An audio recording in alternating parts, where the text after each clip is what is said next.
सच्ची घटना पर आधारित फिल्म की कहानी शुरू होती है मई 1990 से, जब क्रिस्टोफर एमोरी यूनिवर्सिटी से बहुत अच्छे नंबरों के साथ अपनी डिग्री प्राप्त करता है। तब वह अपनी बहन कैरिन के साथ एक होटल में अपने माता पिता के पास खाना खाने जाते हैं। तब उसके पिता उसे नई कार दिलाने को कहते हैं, पर क्रिस्टोफर कहता है, मुझे नई कार नहीं चाहिए, मेरे पास पहले से एक कार है। दरअसल वह अपने लिए नई नई चीजें खरीद कर दिखावा नहीं करना चाहता। उसकी अपने माता पिता के साथ कुछ खास जमती नहीं, क्योंकि वह आए दिन एक दूसरे के साथ लड़ाई झगड़ा करते रहते हैं। हर बार बात डिवोर्स तक आ जाती, पर वह डिवोर्स करते नहीं। क्रिस्टोफर और कैरिन का जन्म उसके माता पिता की शादी से पहले हो गया था, इसलिए वह इस मॉडर्न समाज और अपने माता पिता से बहुत निराश हो जाता है। क्रिस अपना क्रेडिट कार्ड और आईडी प्रूफ नष्ट कर देता है, अपने पैसों को ऑक्सफैम को दान कर देता है और जंगल में जीवन का अनुभव करने के लिए अपनी कार से क्रॉस कंट्री ड्राइव यानी देश की यात्रा पर निकल पड़ता है। वह अपने माता पिता या कैरिन को यह नहीं बताता कि वह क्या कर रहा है, कहाँ जा रहा है। जाने के बाद उनको कॉल भी नहीं करता। इससे उसके माता पिता की चिंता बढ़ जाती है। जुलाई 1990 में वह लेक मीड एरिजोना पहुंचता है, जहां उसकी कार अचानक आई बाढ़ में फंस जाती है। फिर उसने नंबर प्लेट निकालकर कार वहीं छोड़ दी, ताकि पुलिस और उसके माता पिता को उसकी लोकेशन का अंदाजा नहीं लगे, और फिर लिफ्ट मांगना शुरू कर दिया। अपने बचे हुए पैसों को जलाकर वह अपना नाम अलेक्जेंडर सुपरट्रैम्प रख लेता है। उत्तरी कैलिफोर्निया में क्रिस की मुलाकात एक कपल जॉन और रैनी से हुई। वह कुछ दिन उनके साथ रहता है। एक दिन क्रिस पूछता है, जॉन अकेले कहाँ जा रही है? तो रैनी बताता है, जॉन के साथ उसका रिश्ता कुछ खास नहीं चल रहा है, क्योंकि वह पहले किसी और के साथ थी जो उसे छोड़कर चला गया। मैं उसे इतने सालों से बहुत प्यार कर रहा हूँ, लेकिन वह अपने अतीत से बाहर नहीं आ पा रही। क्रिस कहता है, शायद कुछ लोग अपने आप को प्यार के लायक नहीं समझते हैं, इसलिए वह एकांत में चले जाते हैं अपने अतीत की दरारों को भरने के लिए। क्रिस कुछ दिन उन दोनों के साथ रहा और उसकी वजह से उनके रिश्ते में काफी सुधार आया। लेकिन क्रिस अलास्का जाना चाहता है, इसलिए वह उन दोनों को छोड़कर आगे के सफर पर निकल पड़ता है।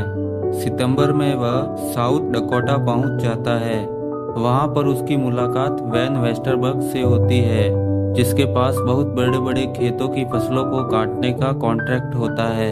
वैन उसे अपने साथ काम पर रख लेता है और उसे फसल काटने की मशीन चलाना सिखाता है। क्रिस वैन के साथ काम करने लग जाता है और अपने सफर को एंजॉय करता है। एक दिन वह वैन से शिकार करने के लिए बंदूक की डिमांड करता है, क्योंकि उसे अलास्का जाना है। अलास्का के जंगलों में अपनी जान बचाने और वहां पर जानवरों का शिकार करके अपनी भूख मिटाने के लिए उसे बंदूक की जरूरत होगी, तो वैन उसे बंदूक दिलाता है। इसके बाद सैटेलाइट चोरी करने के जुर्म में वेस्टरबर्ग को पुलिस गिरफ्तार कर लेती है। इसके बाद क्रिस वहां से चला जाता है। वह कोलोराडो नदी के पास पहुंचता है, जिसको पार करने के लिए उसके पास परमिट नहीं होता। तो वह पुलिस के पास गया। तब उसे पता चला कि परमिट बनाने के लिए उसे वेटिंग लिस्ट में 12 साल इंतजार करना होगा। वह इतना वेट नहीं कर सकता, इसलिए छोटी नाव यानी कयाक का जुगाड़ करके बिना परमिट के नदी पार करने चला जाता है। नदी से जाते हुए किनारे पर उसे कपल मिलते हैं, जो मैप में उसे बताते हैं, तुम नदी से होते हुए सीधा मैक्सिको पहुंच सकते हो। पर तभी उसके पीछे पुलिस आ जाती है, पर क्रिस उनसे छुपकर वहां से निकल जाता है। क्रिस नदी से होते हुए सीधे मैक्सिको पहुंच जाता है, पर इस बीच वो एक गुफा में 36 दिन अकेले बिताता है। नेचर को और करीब से देख पाता है और खूब मजे करता है। इसके बाद वह दोबारा शहर लौट आता है। इस बार वह लिफ्ट नहीं मांगता और लॉस एंजलिस जाने के लिए मालगाड़ी पर चढ़ जाता है। शहर पहुंचने के कुछ समय बाद बहुत सारे लोगों के बीच और शहर के माहौल से परेशान हो जाता है। फिर वह शहर से चला जाता है। एक दिन जब वह रेल में सफर कर रहा होता है, तब उसे रेल पुलिस पकड़ लेती है और उसे खूब मारती है, तो उसे फिर से लिफ्ट मांगने के लिए मजबूर होना पड़ता है। क्रिस को गए करीब 1 साल पूरा हो गया। उसके माता पिता का गुस्सा अब दुख और पछतावे में बदल गया। यह दर्द उनको और करीब ले आया। उसकी माँ जब भी रास्ते में किसी लड़की को देखती है, उसे ऐसा लगता है वो क्रिस ही है। दिसंबर 1991 में क्रिस इंपेरियल वैली में स्लैब सिटी पहुंचता है, जहां उसकी मुलाकात फिर से जॉन और रैनी से होती है, जहां वह ट्रेसी नाम की लड़की से मिलता है जो उसमें दिलचस्पी दिखाती है, लेकिन क्रिस उसे इग्नोर कर देता है क्योंकि वह नाबालिग है। कुछ दिन उनके साथ समय बिताने के बाद वह अलास्का के लिए आगे बढ़ता है। एक महीने बाद जनवरी 1992 में साल्टन सिटी के पास कैंपिंग करते हुए उसकी मुलाकात रॉन से होती है, जिसने यूएस आर्मी में सेवा करते समय एक कार एक्सीडेंट में अपने परिवार को खो दिया। वह एक कंपनी में चमड़े के कारीगर के रूप में काम करता है और अकेले अपना जीवन व्यतीत करता है। रॉन उसे चमड़े का काम सिखाता है। इसके बाद वह अपने लिए एक चमड़े की बेल्ट बनाता है, जिस पर वह अपने सफर को कलाकारी से एक्सप्लेन करता है। रॉन के साथ 2 महीने बिताने के बाद क्रिस अब अलास्का जाने का फैसला करता है। रॉन क्रिस को अपना पुराना कैंपिंग और यात्रा का सामान देता है। साथ ही रॉन उसे अपना पोता बनाना चाहता है, यानी उसे गोद लेना चाहता है, लेकिन क्रिस कहता है मुझे अलास्का जाना है और वहां से लौटने के बाद हमें इस बारे में बात करनी चाहिए। और वो वहां से आगे के सफर पर निकल जाता है, जहां एक आदमी उसे लिफ्ट देता है और अप्रैल 1992 में क्रिस हिली नामक एक सुदूर क्षेत्र में पहुंचता है, जो अलास्का के डेनाली नेशनल पार्क के ठीक उत्तर में है। उसे यहाँ तक छोड़ने वाले आदमी ने उसे वाटरप्रूफ बूट दिए और कहा अगर जिंदा रहो तो मुझे कॉल जरूर करना, इन बूट के अंदर मेरा नंबर है। वहाँ से जंगल की तरफ काफी दूर चलने के बाद वह एक नदी के किनारे पहुँचता है। वह नदी के इस पार एक टोपी को निशानी के तौर पर टांग देता है ताकि वह वापस आए तब उसे पता चल पाए कि उसने यहाँ से नदी पार करी थी। नदी पार करने के बाद वह अलास्का में उस जगह पहुँच जाता है जहाँ पहुँचने के लिए वह लगभग 21 महीनों से सफर कर रहा था। वहाँ पर अपना कैंप लगाता है और जिंदा रहने के लिए बंदूक से जानवरों का शिकार करता है। कुछ दिनों बाद जब वह आसपास के इलाके में शिकार करने के लिए निकलता है तब उसे वहाँ एक छोटी बस मिलती है। उस बस में सोने के लिए एक गद्दा होता है, खाना बनाने के लिए बर्तन होते हैं और इतनी ठंड में खुद को गर्म रखने के लिए बस के अंदर आग जलाने का भी जुगाड़ होता है और जरूरत की काफी सारी चीजें उसे बस में मिल जाती है। अब वो बस ही उसका घर होता है, जिसे वह द मैजिक बस कहता है। शहर की चकाचौंध से दूर अलास्का के इन जंगलों में वह बहुत खुश होता है, किताबें पढ़ता और एक डायरी लिखता है ताकि जब वह वापस लौटे तब जंगल में बिताए अपने नए जीवन के बारे में एक किताब लिखे और पूरी दुनिया को बता पाए। वह लिखता है 2 साल में जमीन पर चलता रहा, ना फोन, ना पैसे और ना ही सिगरेट, सिर्फ आजादी। एक जोशीला और खूबसूरती की समझ रखने वाला राही जिसका घर है सड़क। तो अब 2 साल घूमने के बाद बारी है सबसे रोमांचक सफर की, जहां अब मुझे अलास्का के जंगलों में मौसमों का सामना करना होगा। अब ना लोगों की जहर उगलती बातें होगी और ना भागना पड़ेगा मुझे कहीं।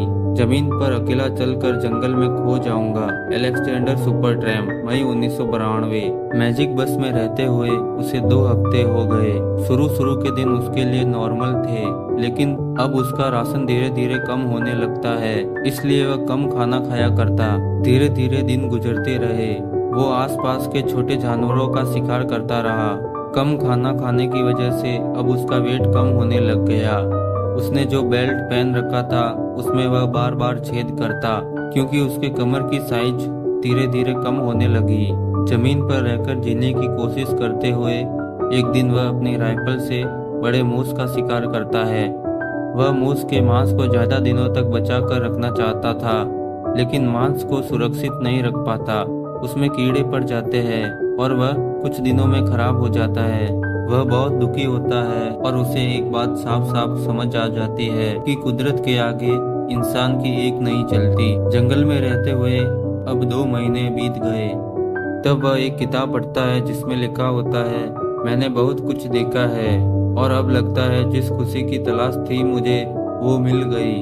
शहर से दूर एक शांत जिंदगी, कुछ अच्छे लोगों से मिलना और उनके साथ खुशियां बांटना, वो लोग जिन्हें आज तक खुशियां नसीब नहीं हुई, और कुछ ऐसा करना कि किसी के काम आ सको। फिर आराम, कुदरत, किताबें, संगीत, मेरे हिसाब से खुशियां इन्हीं में है।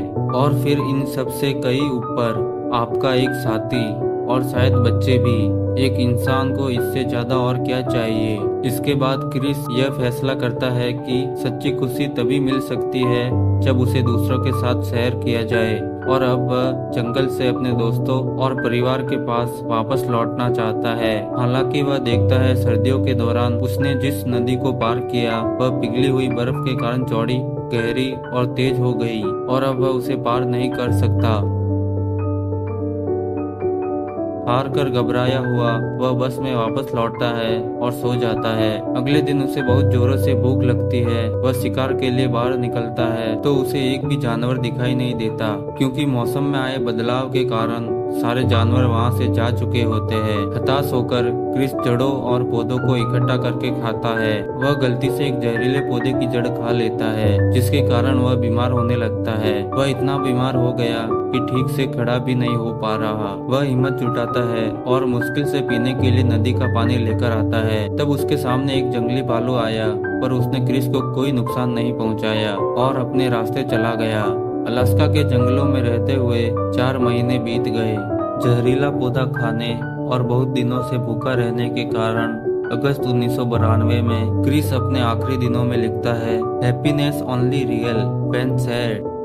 धीरे धीरे मरते हुए वह अपने बेड पर लेट जाता है और इमेजिन करता है अगर वह अपने परिवार के पास लौटने में कामयाब होता तो वह अपने माता पिता को मुस्कुराते हुए अपने गले से लगाता। उसने दुनिया को एक नोट लिखा और खुले आसमान को देखते हुए हमेशा के लिए इस दुनिया को छोड़कर चला गया।